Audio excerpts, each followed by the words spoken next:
नमस्कार बंधुरा welcome back to my channel. शुरू करছি একটি ভিডিও।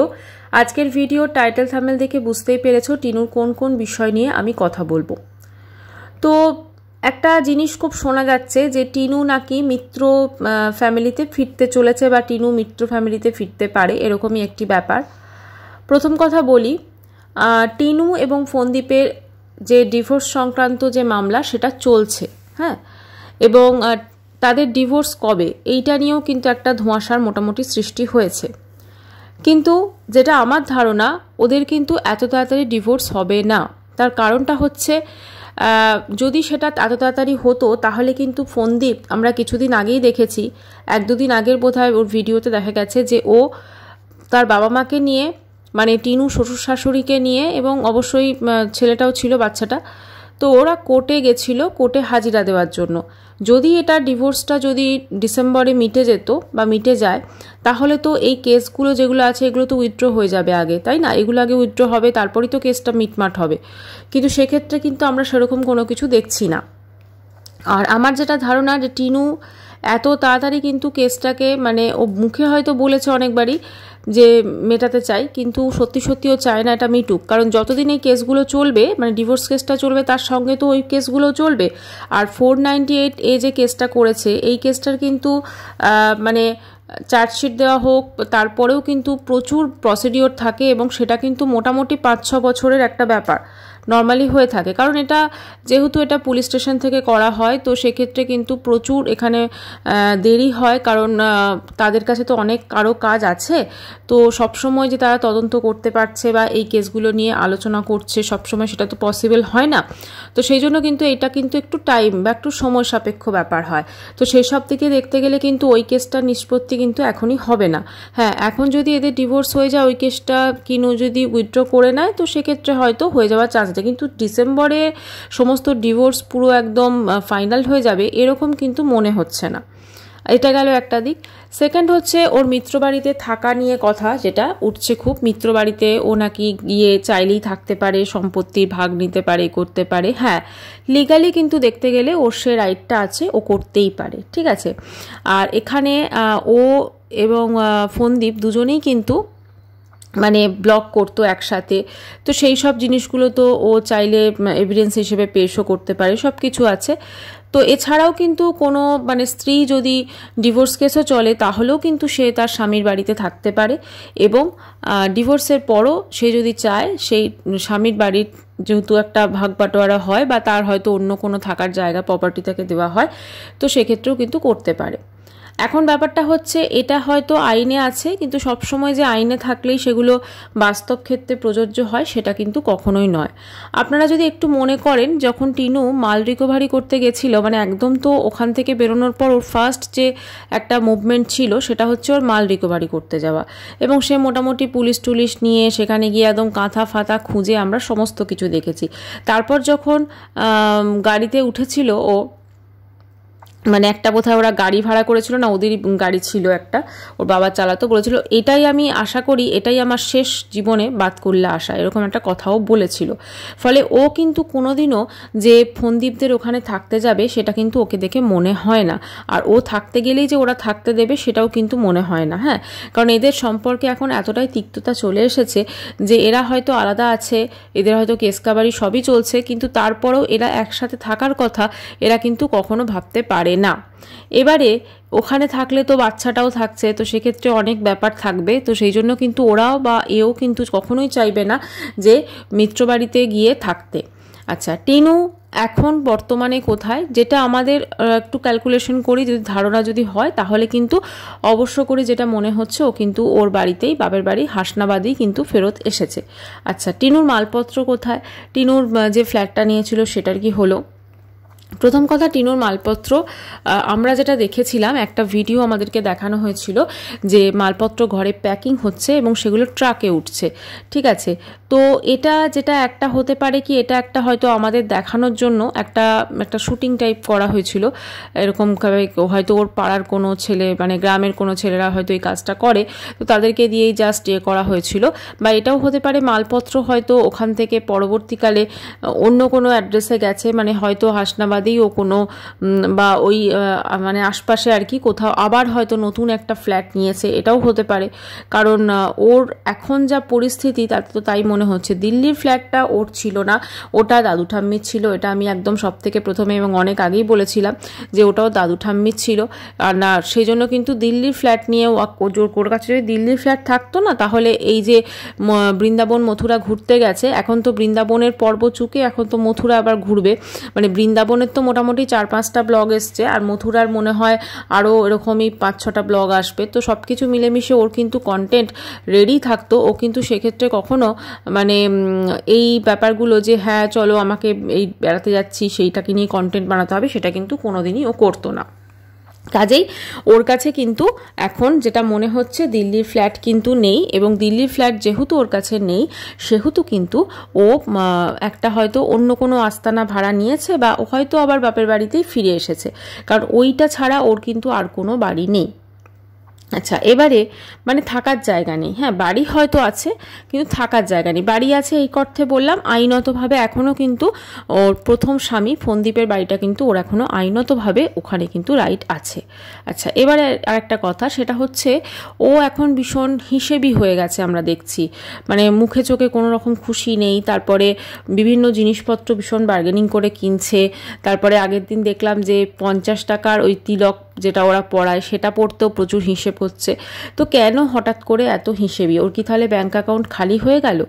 হ্যাঁ, সেরকমই একটা পর্যায়ে মনে হচ্ছে চলে এসছে। এখন যদি আপনারা ওর ভিউজটা দেখেন, যেখানে ধরুন একটা চ্যানেলে প্রায় 91,000-এর মানে সাবস্ক্রিপশন, সেখানে কিন্তু ওর ভিউজটা আজকে দেখলাম 10,000 উঠেছে। ঠিক আছে, আমি যখন ভিডিওটা করছি তো 10,000 উঠেছে, মানে বুঝতেই পারছেন এটার কতটা আর্নিং হচ্ছে। মানে খুবই কম। তো সেক্ষেত্রে তো একটা এত কম যদি আর্নিং হয়, সেক্ষেত্রে কিন্তু প্রমোশনাল ভিডিও কিন্তু পাবে না। হ্যাঁ, কারণ এত কম আর্নিংওয়ালা চ্যানেলকে কিন্তু প্রমোশনাল ভিডিও দেবে না। তো সেক্ষেত্রে কিন্তু ওইখান থেকে যে থোক টাকা আসতো সেটাও আসবে না, প্লাস ব্লগিংয়েরও সেরকম ভিউজ হচ্ছে না। কারণ মানুষজন বুঝে গেছে যে ওর কাছে ওর ব্লগে মিথ্যা ছাড়া কিছু নেই। মানুষজন ওর ব্লগ তখনই দেখতে যায় যখন সেখানে কোনো সমালোচনার গন্ধ পায় বা কোনো কিছু কেচ্ছা কেলেঙ্কারি ব্যাপার পায়। আদারওয়াইজ কিন্তু ও যে এখন যে দুদিন ধরে ব্লগটা দিচ্ছে, খুব সুন্দর এডিটিং করছে, অসম্ভব সুন্দর এডিটিং করছে। ওই এডিটিংটাও নিজে করছে নাকি ওর হয়ে কেউ করে দিচ্ছে সেটা সত্যি বোঝা যাচ্ছে না, কিন্তু অসম্ভব সুন্দর এডিটিং থাকছে। কিন্তু এত সুন্দর ব্লগেও দেখুন ভিউজ কিন্তু হচ্ছে না, কারণ মানুষজন কিন্তু ওর থেকে পুরোপুরিভাবে যে বিশ্বাস সেটা কিন্তু হারিয়ে ফেলেছে। এবং শুধু হারিয়ে ফেলা নয়, ওকে দেখতেও কিন্তু পছন্দ করছে না। তাই কিন্তু ভিউজটা অতটা ডাউন হয়ে গেছে। আদারওয়াইজ কিন্তু ওর ভিউজ এতটা ডাউন খুব কমই হয়। তো এবারে এই যে ধরুন ব্যাঙ্ক অ্যাকাউন্ট তো খালির দিকেই যাচ্ছে। এবার খালির দিকে গেলে তো ওকে তো এবারে ধরুন এত যে ও শপিং করেছে, এই যে বিয়েবাড়ি আসার আগে যে শপিংটা আমরা দেখেছিলাম, একদম পুরো মানে বৌদির শাড়ি থেকে শুরু করে নতুন বউয়ের শাড়ি থেকে শুরু করে, আমরা জানি না সেই গিফটগুলো আদৌ দিয়েছে কিনা, যদিও তো বলেছে পিসির জায়ের ছেলের বিয়ে। তো সে সব কিছু নিজেদের শপিং, সবার শপিং সমস্ত কিছু করেছে, প্লাস উইন্টারেরও বেশ কিছু শপিং করেছে, ওর দাদাকে কিনে দিয়েছে। ঠিক আছে, অনেক কিছু শপিং কিন্তু করেছে, কিন্তু এত শপিং করলেও সেগুলোকে কিন্তু সদ্ব্যবহার করতে কিন্তু আমরা দেখি না জামা কাপড়গুলোকে।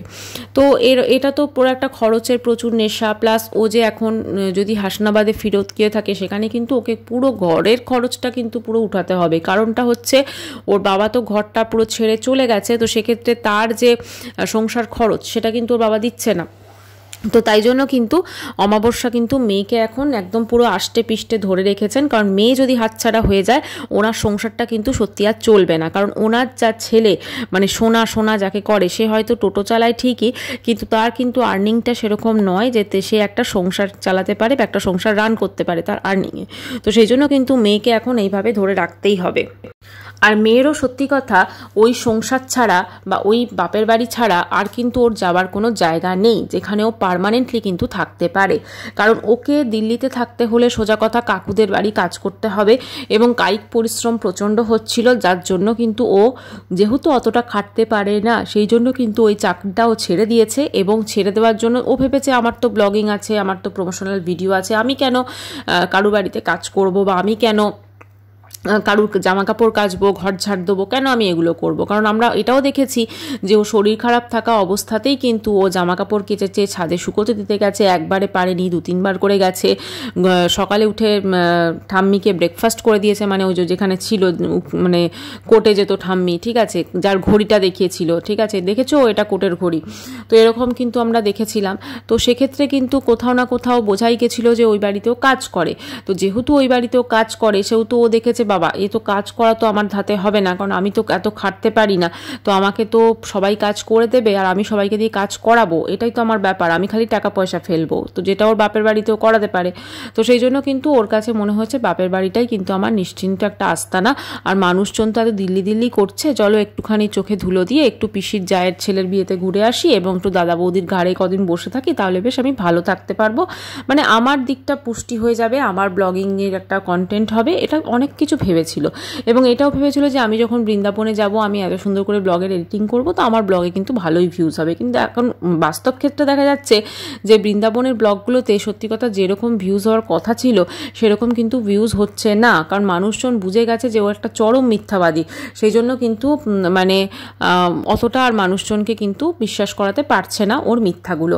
এবারে কথা হচ্ছে আমার কমেন্ট সেকশনে আগের দিন একটা কমেন্টস এসছে যে টিনুর যে বৌদি আছে, মানে যেখানে যে বাড়িতে ওরা উঠেছে, টিনু নয়ডার যে বৌদির বাড়িতে, তো সেই বৌদি যেখানে যে অফিসে চাকরি করে সেখানে হয়তো কোনো মানে কেউ ওর ব্লগটা টিনুর ব্লগ দেখে, হয়তো কোনো বাঙালি আছে, তো সে টিনুর ব্লগ দেখে, সেজন্য টিনুর কীর্তি বৌদিকে বলে দিয়েছে, এরকমই একটা কমেন্টস এসেছিল। তো আমার বক্তব্য হচ্ছে, প্রথম কথা ওর বৌদি কিন্তু বাঙালি নয়, ওর বৌদিকে যেটা দেখে মনে হচ্ছে যে ওর বৌদি কিন্তু নন বেঙ্গলি এবং ওখানকারই বাসিন্দা, দিল্লির নয়ডার ওখানকার বাসিন্দা।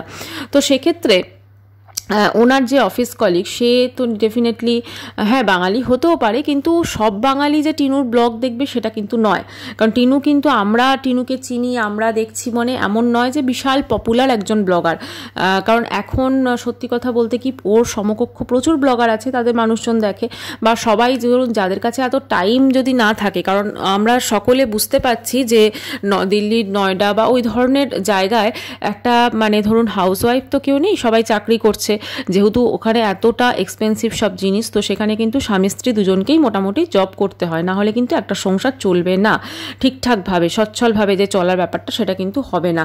তো সেক্ষেত্রে সারাদিন অফিস করার পর এরকমভাবে ফালতু কোনো ব্লগিং দেখা বা কোনো কিছু করার কিন্তু তাদের কোনো টাইম নেই, এটা বুঝতেই হবে। আমরা টিনুর বৌদিকে দেখতে পাচ্ছি, সে অফিস যাচ্ছে সকালবেলা, সমস্ত কিছু করে টোরে, রান্না বান্না, এমনকি এরা যখন ছিল ব্রেকফাস্ট সমস্ত কিছু কী কী খাবে, হ্যাঁ মানে সমস্ত কিছু, এর আগে যখন টিনু ওখানে থাকতো আমরা দেখেছি আমটা পর্যন্ত কেটে দিয়ে যেত, তো সব কিছু করে টোরে যাচ্ছে, তারপরে ফিরে এসে আবার রাত্রে রান্না করছে, এবং তারপরে ধরুন ঘরের আদার্স কিছু কাজও আছে, বাচ্চার পড়াশোনা আছে, তো এই সব করার পর কিন্তু কারোর সত্যি কথা টিনুর ব্লগ দেখার মতো টাইম কিন্তু থাকবে না, অতএব টিনুকে সে হয়তো চেনেও না।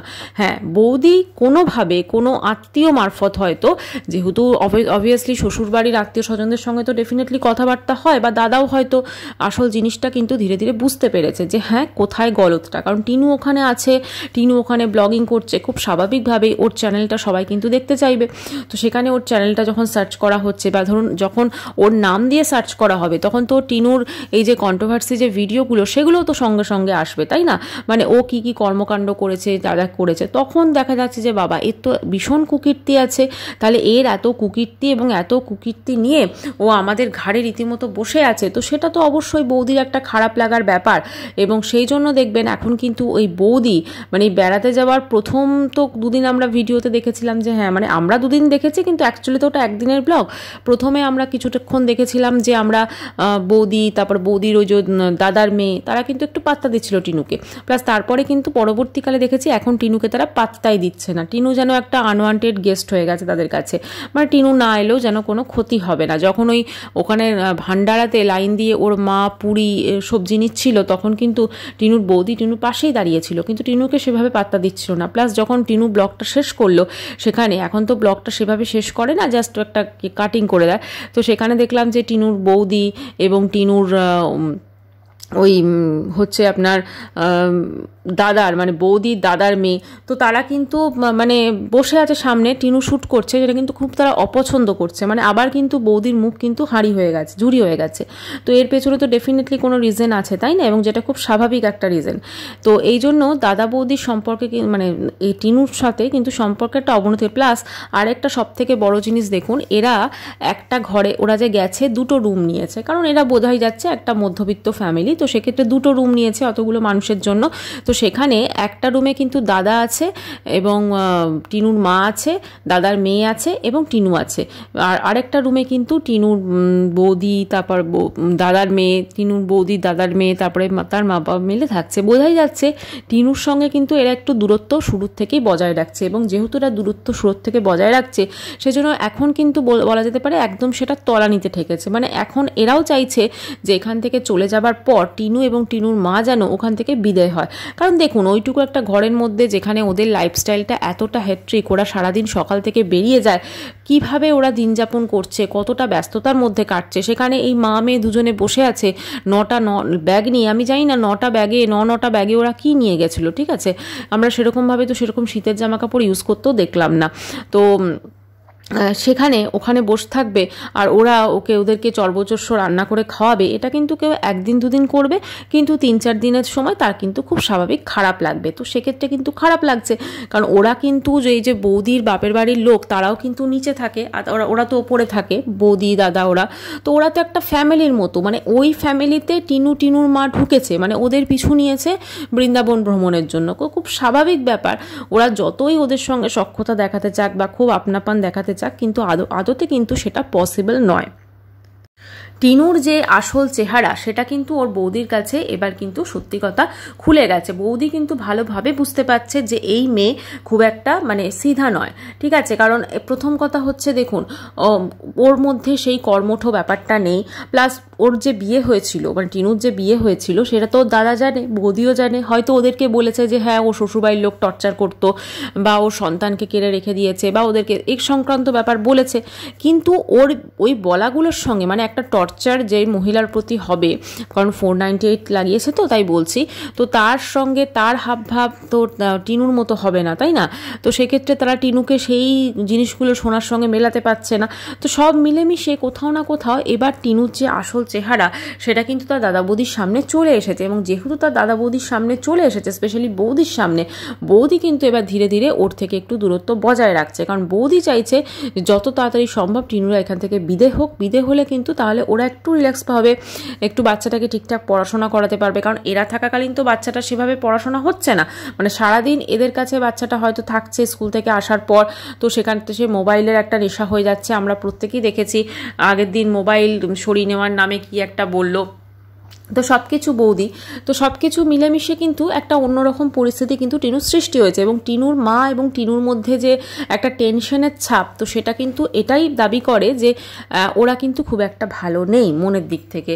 হ্যাঁ, কিছুটা টাইম পাস করার জন্য হয়তো দাদা বৌদির পিছন পিছন চলে গেছে, কিন্তু ওরাও জানে যে এবারে যখন টিনু ওখান থেকে, মানে দিল্লি নয়ডা থেকে ওরা সোজা হাসনাবাদে ফেরত আসবে, তখন কিন্তু হাজারো ভিউয়ার্সদের হাজারো প্রশ্ন থাকবে, এবং তারা সেটাকে কিভাবে নেবে। কারণ ও তো প্রচুর মিথ্যে কথা বলেছে, একটা মিথ্যে কথা ঢাকতে হাজারটা মিথ্যে কথা বলেছে। তো সেই মিথ্যে কথাগুলো বলার জন্য ওর কিন্তু অনেক সত্যি কথা মানুষ বুঝতে পেরেছে, এবং অনেক দেখবেন সাবস্ক্রিপশনও কম হয়ে গেছে, আরও ধীরে ধীরে কমে যাবে। কিন্তু যে কটা মানুষ ওকে দেখে, সেখানে কিন্তু ওকে সবাই, মানে কি বলবো, অনেকে আছেন প্রচণ্ড ভালোবেসে দেখেন, অনেকে আছেন প্রচণ্ড ঘেন্না করে দেখেন। এটা প্রত্যেকটা ব্লগারদের বা ক্রিয়েটারদেরও দেখার ব্যাপার। দেখবেন আমাদের ভিডিওতেও সবাই কি আর ভালো একটা পজিটিভ এনে দেখছে তা নয়, অনেকে নেগেটিভ কমেন্টও করেন অনেক কিছু। তো সেক্ষেত্রে কিন্তু ভিউজটা কিন্তু মানুষজন ওর ক্ষেত্রে দেখতে গেলে নেগেটিভ যারা কমেন্ট করেন টিনুর ক্ষেত্রে, তাদের সংখ্যাটা কিন্তু অনেক বেশি। কারণ সবাই এটাই দেখতে যায় যে একটা পরকীয়া করা মেয়ে যে এরকমভাবে স্বামী সন্তান ছুঁড়ে ফেলে দিয়েছে, সে কিভাবে তার দিন যাপন করে। তো সবাই সবাই কিন্তু এটা দেখতে চায়, কিন্তু টিনুর মধ্যে মানে এমন কোনো কোয়ালিটিস নেই সত্যি কথা যে ওর ব্লগটাকে খুব সুন্দর করতে পারে। হ্যাঁ, দুদিন একটুখানি এই বৃন্দাবনের যে গেছে ঘুরতে টুরতে ব্লগটাকে খুব সুন্দরভাবে এডিট করছে। এই যে ধরুন আরেকটা জিনিস, ও হাসনাবাদে ফিরে চলে এসেছে, এটার আরেকটা সবথেকে বড় রিজন হলো এখন কিন্তু ব্লগ দিচ্ছে না, ঠিক আছে, ব্লগ দিচ্ছে না, কিন্তু এই ব্লগটা কিন্তু ব্লগগুলোকে এত সুন্দরভাবে যে এডিটিং করছে সেই টাইমটা ওর কাছে থাকছে, কারণ ও যেহেতু ব্লগ শ্যুট করছে না, কারণ বৃন্দাবনের প্রায় 4-5টা ব্লগ আছে, প্লাস মথুরারও নিশ্চয়ই 4-5টা ব্লগ হবে, তার বেশিও হতে পারে। তো যেহেতু ওর কাছে এই ব্লগগুলো শ্যুট করার প্রচুর টাইম আছে, তো সেই জন্য কিন্তু এগুলোকে এডিটিং করছে ঠিকঠাকভাবে, মানে শ্যুট করার না, মানে এডিটিং করার প্রচুর টাইম আছে, তো সেই জন্য কিন্তু এডিটিংটা কিন্তু খুব সুন্দরভাবে ও করছে, এবং যার জন্য কিন্তু ভিডিওগুলো দেখতে খুব ভালো লাগছে। কিন্তু এত কিছুর পরও ভিডিওতে ভিউজ কিন্তু সেভাবে আসছে না। একটা সময় ফোনদীপকে ভিডিওতে ভিউজ কম আসছে বলে খিল্লি করেছিল, কিন্তু আজকে ওর নিজের ভিউজের যা অবস্থা সেটা আশা করি ও নিজে দেখতে পাচ্ছে এবং বুঝতে পারছে।